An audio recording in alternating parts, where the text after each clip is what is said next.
And I'm going to give you guys this keyboard. You just press the space bar to switch slides. That way you don't have to rely on me.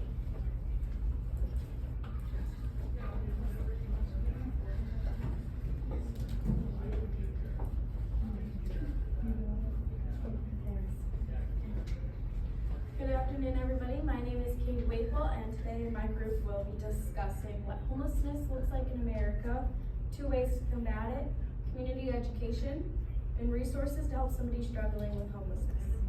Before we begin, we want to open the floor to some questions. One is anyone aware of the homeless shelter located in Adrian, Michigan? If you are, raise your hand. Okay, only a few of you. So the first thing to help combat homelessness is awareness. And although homeless shelters are the quickest solution, they're not long-term solutions. Okay, in the U.S., we see worn-out tents under bridges and highway overpasses. They sleep on the sidewalks or benches. That's the first thing we think of, right? Well, nationally, 2/3 of the people that experience homelessness are in shelters, and the rest of the 1/3 are in unsheltered locations. That means that 90% of the homeless populations are sheltered and are not visible when you are walking around. There's also a large percent of children that access a homeless shelter. The percentage of children accessing a homeless shelter without an accompanying adult increases every year. Many don't stay in these homeless shelters for long. In 2015, 89% of people who access shelters stayed there for 6 months, and 28% stayed 7 days or less. With that being said, more than 300,000 men, women, and children in the U.S. stay in homeless shelters, and an additional 200,000 spend each night unsheltered. This creates a big toll on these people. The death rates for homeless people jumped by 77% between 2016 and 2020. With the cost of housing increasing, it makes it harder for communities to create permanent shelters for the homeless. Overall, even though there are a lot of people that find shelter at night, we do not realize how many people suffer from homelessness.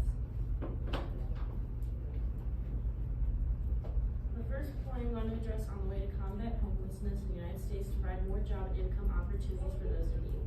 The National Alliance to End Homelessness addressed the housing crisis, often the result of a financial crisis.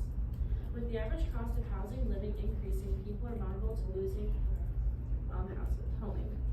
Also, the ability of work supports for low-income households, such as child care and transportation assistance, is limited, making it difficult for people to find work with these obstacles.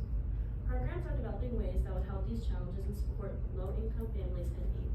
For example, one popular and reliable program in the United States is Temporary Assistance for Needy Families, or TANF. The U.S. Department of Health and Human Services defined the program by saying the program provides states and territories with flexibility in operating programs designed to help low-income families with children achieve economic self-sufficiency. States use TANF to fund monthly cash-assisted payments to low-income families with children, as well as a wide range of services. The wide range of services consists of guiding people into finding suitable jobs that fit their living and family needs, while accommodating a variety of other situations with transportation, etc. This is one example of the many programs that assist families in finding jobs suitable for their lives.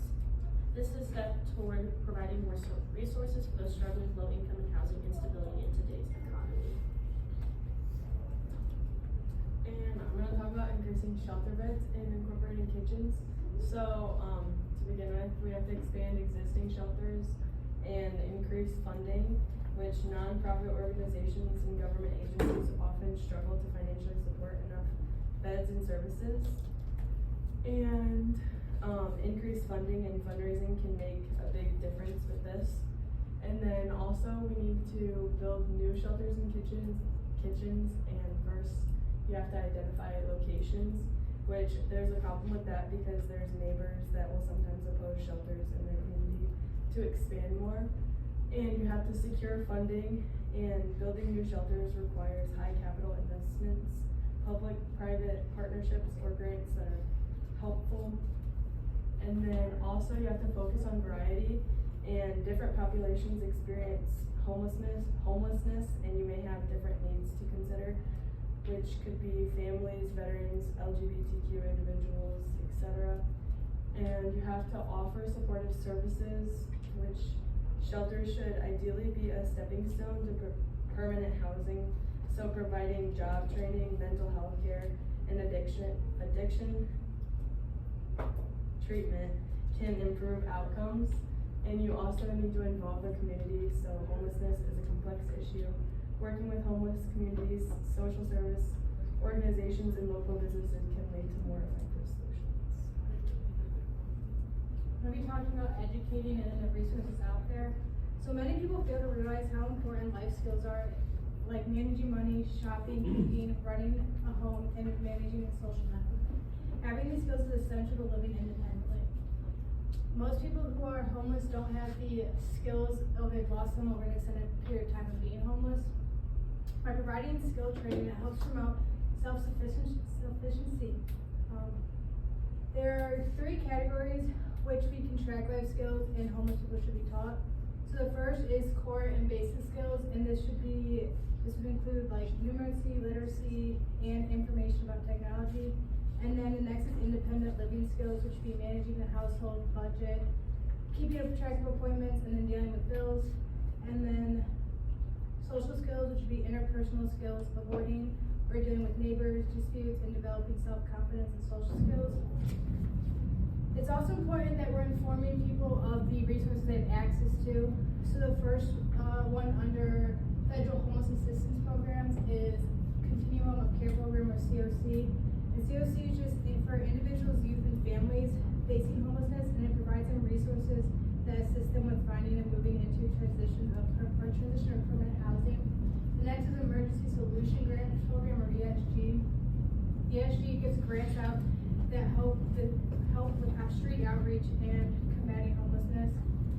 And then there's healthcare assistance. So the top one, that's just a website that people can go on and find different clinics around them. And then there's the National Association of Free and Charitable Clinics, and that's just free clinics around that people can get access to health. And then Food and Nutrition Access. Feeding America is a website that just shows you different areas where there's food banks. And then finding local work. Big one would be Goodwill. Goodwill is a program where they provide job training for interviews, and they also help people get their GED or college degree. In conclusion, homelessness in America is at an all-time high and changes need to happen.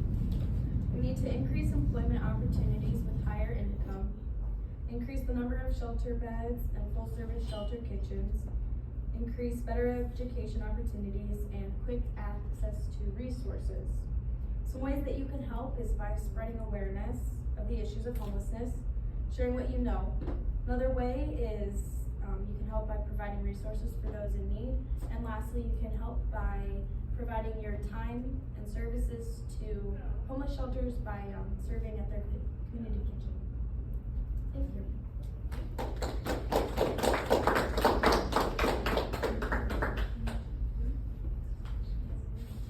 Do we stand up for questions? Oh yeah, does anybody have any questions for this group? Thank you for